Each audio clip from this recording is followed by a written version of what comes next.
हनी गावाना रोजाना सल चाहिए बिछावाना एजी हटी ना जान ले ले का हो बूटा के कराली हनी गावाना रोजाना सल चाहिए बिछावाना काच बजावानी सुनिए राजा जानी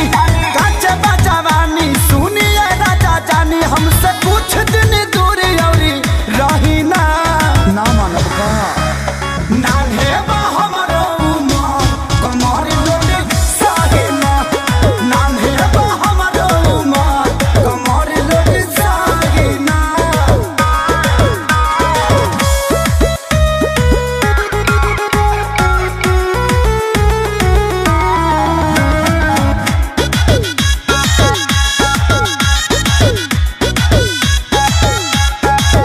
नाही करी परेशान अब ही बानी हम नादान से जिपा चढ़ी जानी फान लागे ललबलई कोई हम जान दूधा के दांत तुड़िए के दम लेब का नाही करी परेशान अब ही बानी हम नादान से जिपा चढ़ी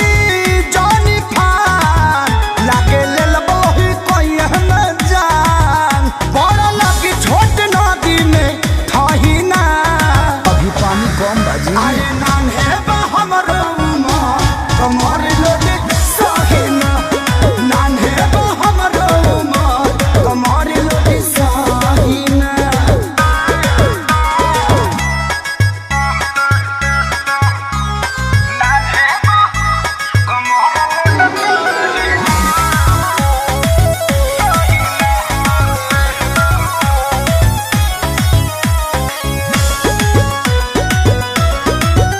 बानी दुबार कम जोर ऐसे गुड़ में फसाई